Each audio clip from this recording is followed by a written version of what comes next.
akin to the ark than any other ship. Why? Because its purpose was to do what? Float. Keep all the animals in, right? It had a perfect buoyancy ratio. People who have investigated this ark said that the length, the width, the height was perfect. It could have withstood waves as high as 200 feet and not capsize. They have done buoyancy tests in tanks to test how would the ark have tipped over and stuff like that. It would have been virtually impossible to overtip the ark based on these dimensions. So, for a fairy tale, it's a very interesting kind of dynamism. Don't you think? Why go through all the trouble to make these dimensions? And then why make it so seaworthy if it's just a fairy tale? Just say he built a boat and let us wonder what it looked like. You ever wonder about that? That tells me that there's something more to this story than a bunch of old men back in the ancient days creating a story. Okay? The fact that it is this big, when you look at it like this, it's huge. It's huge. Compare it to modern boats. The Titanic, the Enterprise. These are modern ships. Look how big the ark is. In fact, if I understand it, if I remember my history correctly, until the 19th century, there wasn't a boat built bigger than the ark.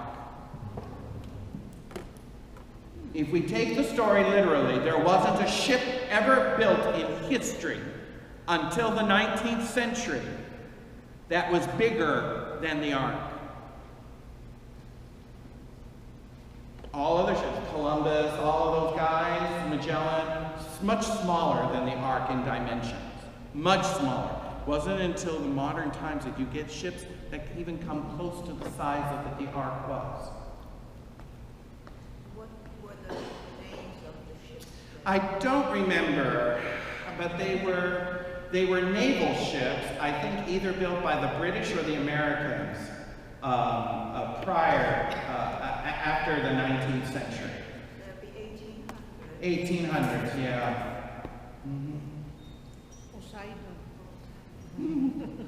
Okay, so it just gives you some idea of how big this is. Now, bet you didn't know there was a Noah's Ark in Kentucky. Yeah. Well, now you know. A group of evangelical Christians built an exact replica based on the dimensions in the Bible of Noah's Ark. Not 100 years. 1 year. 1 year. Oops, I'm sorry. Darn it. Sorry. Yes. Yes. Yes.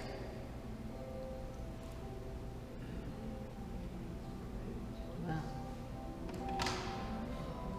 Good morning, Patrick Kaminsky. I'm the Director of Operations at the Ark. Is it not coming through? You see here No. is a direct representation of the biblical account of Noah.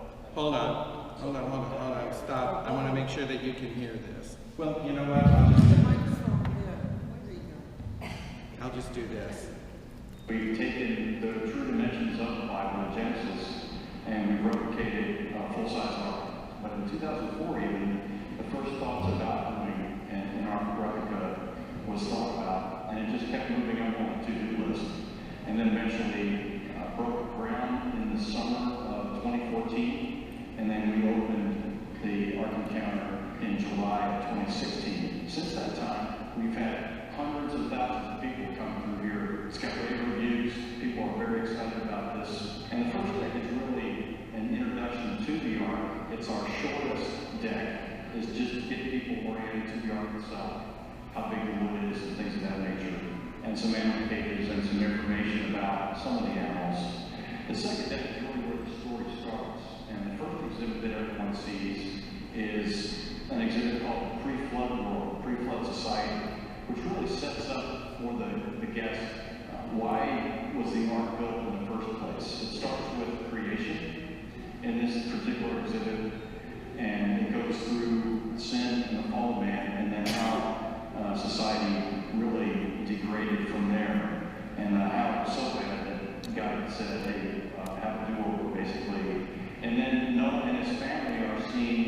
feeding scenes on deck 2 as well, feeding the animals, and also Noah in his study. There's a library that's set. Do you notice the kind of animals that are on board the ark in this exhibit? What are you noticing? Dinosaurs. Dinosaurs. Prehistoric animals. Other bit there. Just put that in the back of your mind. A wood shop, a blacksmith shop, and then, you know, just different exhibits like that. And one of our main features on deck 2 is the door. And you may see the ramp that's behind you here. That ramp goes to... Notice how big the people are in comparison to this boat. You see that? This is an exact replica based on the dimensions of Noah's Ark. So it just isn't a little rinky-dink thing. You know, no. This isn't Gilligan's Island. Okay. I mean, this was an enormous. I mean, look at the size of this thing. I mean, it's absolutely enormous. Chip, were there no windows? Except at the very top. Because the very top. The stench must Yes. have been terrible of animals. Yes. I'm sure it's terrible for him. Yes. Yes. So she just said, how did it get into the ocean? But it was for a flood. Right. So it was on land? It was built on land, and then the flood came, and that's where it lifted it up. That's what. Or on deck 2, there's a gospel presentation there. We also, every day... Now, mind you, this was built by evangelical Christians, okay, who take the Bible very literally on all occasions. So it's like, okay, you got to keep that in mind. Okay. They on deck 2 have live animals that we bring in from our zoo. These are animals that were actually on the ark. Just deck 2, so that people can actually see live animals on the ark. We have kangaroos, and right now, a couple of the female kangaroos have joeys in their pouch, which is pretty neat. We have camels and donkeys, and the camels and donkeys, we actually have rides on those that people can take. We also have some farm animals like goats and smaller animals in a petting area. And those animals, various different combinations of those animals come onto the ark every day. So that's really deck 2. And then once the folks go up to deck 3, again, that's another large, it's a tall deck. Deck 2 being the tallest, but deck 3 is a large deck as well. And there's a lot of excellent museum quality exhibits on deck 3. The first thing that the guests will see is Noah's living quarters. So we've set up living quarters for Noah and his wife, and then Noah's sons and their wives. So the 8 people, their living quarters. There's a garden, there's a kitchen, a dining area, an aviary, things of that nature in a living area. I also want to mention there's two movie areas, 2 film areas, where on deck 2 in the stern, there's a Noah's interview back in Noah's time. There's an atheist lady from a newspaper, a local newspaper there in Noah's time, and she interviews Noah, and then the sequel to that movie is on deck 3, where the same actors are actually in modern day, and they're interviewing a guy named Noah who works here at the Ark Encounter. So that's it's really a powerful presentation on deck 2 and deck 3 in our theaters. And then continuing around on deck 3, again, the museum quality exhibits on deck 3 are just amazing. There's an exhibit about the flood geology, what the Earth would have looked like before and after the flood, how dramatically the Earth was changed by the flood. There's an exhibit on... By the way, I want to just show that really quick. I think that's important. What this shows is that what's interesting about the flood is that if this is just a story that's in the Bible, a fairy tale, it's an interesting fairy tale because it's told all over the world.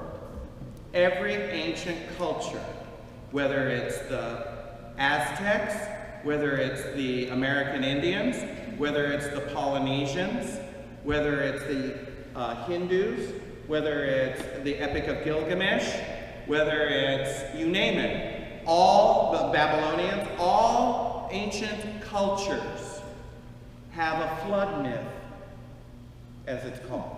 It is one of the most ubiquitous myths in the world, every culture around the world has some kind of story that says there was one righteous man that saved the world after the gods destroyed everything with a flood.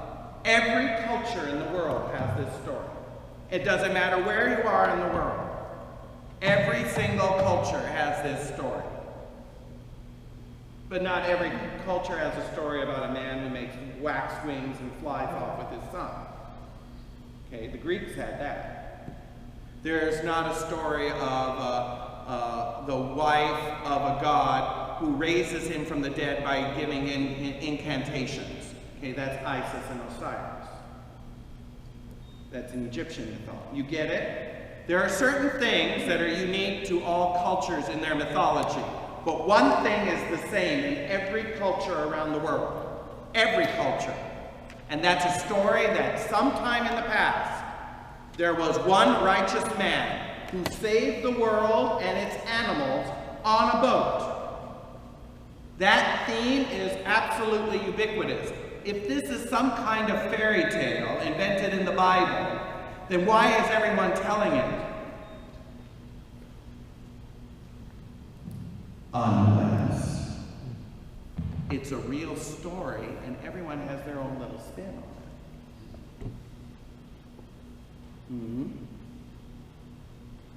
Put that in your anthropological pipe and smoke it. How dramatically the earth was changed by the flood. There's an exhibit on the Ice Age. There's an exhibit on ancient man, the Tower of Babel, and then finally we get to an exhibit that discusses and presents the rainbow. It's called the Rainbow Covenant, which is really the promise that God made that the earth would not be destroyed again by water, by a flood. And it talks about the rainbow. And then another thing that we're very proud of is that Mr. Green and the Hobby Lobby group has displayed a lot of their Bible artifacts in an area that's called the Museum of the Bible. Keep this idea in mind. One of the things that God told Noah to do when he built the ark is that it was supposed to have 3 layers. 3 layers. It has been speculated, what were these layers for? Well, layer 1 and 2 were for the animals and for Noah. Now, there were only 8 people, so they didn't need a whole lot of room. You know what I mean?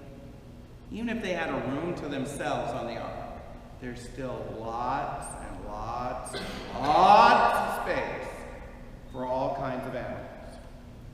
The 3rd layer was probably where they kept the food, in the hold, or in the 1st layer. It's been some idea, did they keep it in the 1st layer or the 2nd layer? Okay? But the idea is that there was one layer that was storage for all the food and provisions that went on board the ark to feed the family as well as the animals. Okay? Because they weren't on there for just 40 days. They were on the ark for over a year, according to the Bible. A whole year on this ship. Okay? The Museum of the Bible is being constructed right now in Washington, D.C. And that museum has let us borrow some of their artifacts. And the artifacts are going to stay here in 11 different display areas on deck 3. It's really an awesome display of the Bible. And then finally, the last exhibit that folks will see on deck 3 is an exhibit called Why the Bible is True. And it's actually a walk through a storybook of 3 college students. I don't remember these in any zoo. They're travails. They're in a class about the Bible and world religions, and just what exactly does the professor espouse in his class, and they kind of wrestle with what the professor's saying. And there's a whole story about these 3 college students as you wind through this storybook, and it's a very good Bible gospel presentation at the end. So that's really good. And again, we have the zoo that's out back. We have a restaurant here also, 1,500 seat, which is like and if you read everything, if the guests would read all the exhibits, and if they would have something to eat, and if they would go to the zoo, it probably takes a good 3, 4, 5 hours to go through the whole Arkham County. So when we take our trip to Kentucky as a group, remember that. Love to go. We'll meet at the restaurant. Okay, just saying. The best way to get in touch with us is we have a lot of websites. The Answers in Genesis website will also take you to the Creation Museum website and the Arkham County website. And you can get your tickets online if you want on those websites. The website also has our phone numbers that are available here in Kentucky. You can call folks to make reservations if you want to actually talk to a person instead of doing it online. Again, we appreciate you all watching this about the Arkham County, and we'd like to see you here. Again, you'd be one of hundreds of thousands of people that have come, and I think you'll be amazed when you get here. So just want to end it there. So if you ever wanted to see an exact replica of the art, go to Kentucky. So, yes? So, a question about the comment you made earlier about a lot of seminaries used to at least teach that this is just it's a moral story. There's no like literal, it's not literal at all. So I can see why you're saying this is just false, it's just wrong. But what's the danger in particular saying that this is just a moral story as opposed to having being a story? I mean, other than like the evidence that it's there, it seems to work. But what would you say the danger is? That's actually a very good question. And not to be mean or anything, but that's a typical answer for a liberal a professor to say. It's like, what's the difference? Why make all this fuss? Who cares whether it's real or not? And on one hand, you could say, well, it doesn't matter. You're right, it doesn't. Like this priest I was mentioning, who was saying it's all a fiction. What's important is the moral story.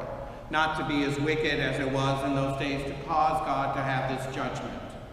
And it's like, well, yes,